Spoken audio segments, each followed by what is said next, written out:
नमस्ते, मैं अभिनय आकाश और प्रवास साक्षी के इस खास कार्यक्रम में एमआरआई में आपका स्वागत है।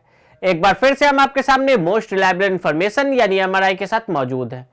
वो लड़का जो दिल्ली की वीआईपी कोठियों में दूध बेचा करता था, वो युवा जिसने अपने कैरियर की शुरुआत में ही वायुसेना अध्यक्ष बनने का ख्वाब देखा था, वो पायलट जो राजनीतिक समर में उतरने के लिए चुनावी हलफनामा दाखिल करने पहुंचा, लेकिन उससे पहले उसे एक और हलफनामा नाम बदलवाने का देना पड़ा।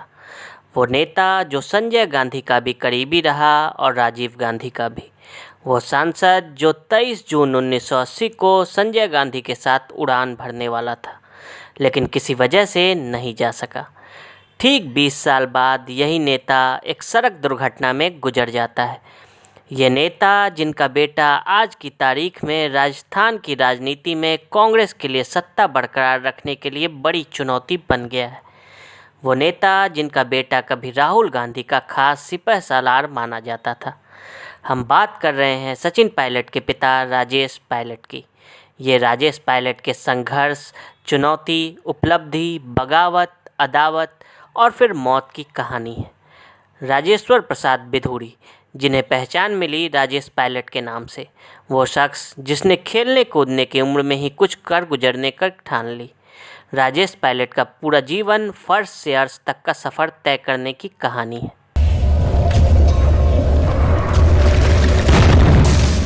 राजेश पायलट का जन्म 10 फरवरी 1945 को गाजियाबाद के पास वैदपुरा गांव में एक साधारण किसान परिवार में हुआ। उनका बचपन संघर्ष में बीता। 10 वर्ष की उम्र तक साधारण जीवन जीते राजेश पायलट के परिवार पर संकट तब आया जब इनके पिता की आकस्मिक देहांत हो गया। परिवार में माता, विवाह योग्य 2 बहनों और एक छोटे भाई का दायित्व उनके ऊपर आ गया, जिससे जिम्मेदारी की भावना बहुत कम उम्र में ही आ गई। उस उम्र में पैदल कई किलोमीटर नंगे पैर चलते हुए भी शिक्षा पूरी करने की लगन और कुछ कर गुजरने की चाहत लिए राजेश्वर प्रसाद को कुछ सालों के बाद गांव छोड़कर दिल्ली आने का निर्णय लेना पड़ा, जहां उनके चचेरे भाई की दूध की डेयरी थी। राजेश्वर प्रसाद स्कूली दिनों में दूध बेचा करते थे। राजेश सुबह जल्दी उठते, दूध निकालते और मंत्रियों की कोठी में दूध देने जाते, फिर जल्दी आकर स्कूल भी जाते। इसी तरह शाम को भी दूध बांटकर फिर पढ़ने के लिए समय निकालते। दूध बेचने के साथ साथ राजेश्वर प्रसाद मंदिरवार के म्यूनिसिपल बोर्ड स्कूल में पढ़ाई भी कर रहे थे।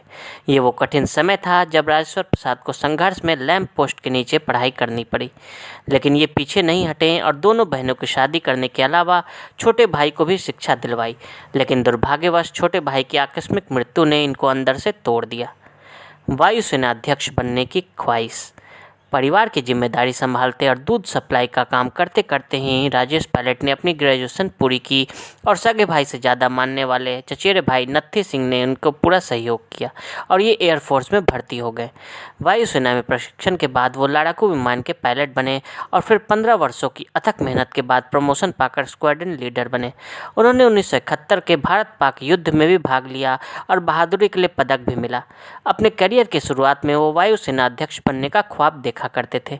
एक बार वायुसेना अध्यक्ष air chief marshal Arjan Singh को लोगों के सीने और कंधों पर विंग्स ऑफ स्ट्राइप्स लगाते हुए देख राजेश पायलट ने कहा था कि एक दिन मैं इस पद पर पहुंचूंगा और मैं भी इनकी तरह लोगों के विंग्स और स्ट्राइप्स लगाऊंगा।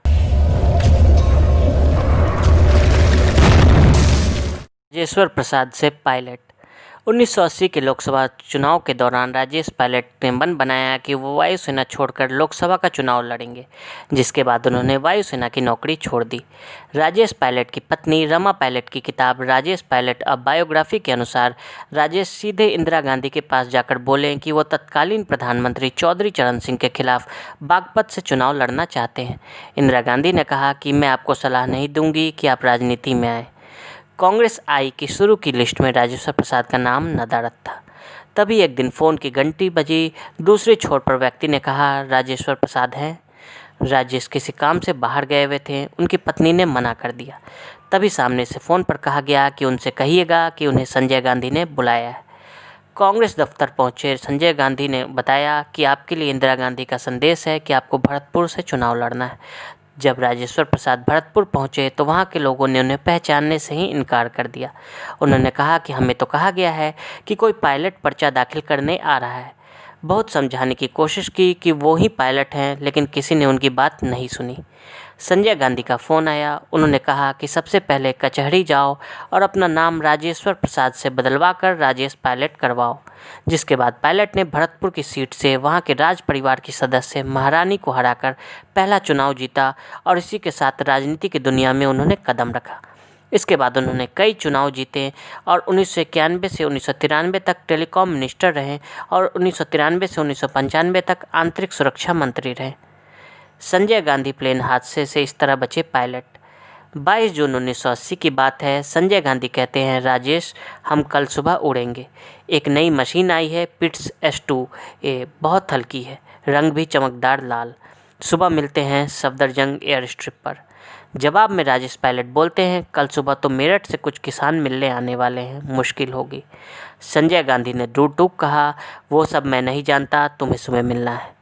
अगली सुबह राजेश पायलट किसानों से मुलाकात निपटा चुके होते हैं। पायलट जल्दी से निकलने के लिए खड़े होते हैं, लेकिन ड्राइवर मौके से नदारद होता है। सड़क पर कोई टैक्सी भी नज़र नहीं आई। मजबूरन नहीं चाहते हुए भी पायलट संजय गांधी के कहे की अनदेखी कर गए, लेकिन ये अनदेखी कुछ बड़ी अनहोनी का संदेश लेकर आने वाली थी। फ़ोन की घंटी बजी और दूसरी तरफ संजय गांधी के बारे में सूचना थी। उनका प्लेन कुछ ही मिनट पहले क्रैश हो चुका था। 90 के दशक के उस दौर में राजनीति, व्यापार, जासूसी, अंतर्राष्ट्रीय संबंध, हथियारों की खरीद फरोख्त आदि गतिविधियों में किसी न किसी तरह से चंद्र स्वामी का नाम आ ही जाता था। दिलचस्प बात यह थी कि ऐसी कोई राजनीतिक पार्टी नहीं थी जिसमें चंद्र स्वामी के दोस्त न हों। उस दौर में बबलू श्रीवास्तव नाम के एक अंडरवर्ल्ड डॉन को केंद्रीय जांच ब्यूरो नेपाल से पकड़कर दिल्ली लाई थी। CBI से पूछताछ में बबलू श्रीवास्तव ने चंद्र स्वामी के दाऊद इब्राहिम से संबंध होने की बात कही थी। अगले दिन अखबार में छपी खबर पढ़ते ही गृह राज्य मंत्री राजेश पायलट ने CBI को चंद्र स्वामी की गिरफ्तारी के आदेश दे दिए। 1995 के दौर में तांत्रिक चंद्र स्वामी, जिसके सामने बड़े बड़े मंत्री और अधिकारीगण सर झुकाते थे, जिसे तत्कालीन PM PV नरसिम्हा राव का करीबी भी माना जाता था, उसके खिलाफ जांच बैठाने की किसी की हिम्मत नहीं होती थी।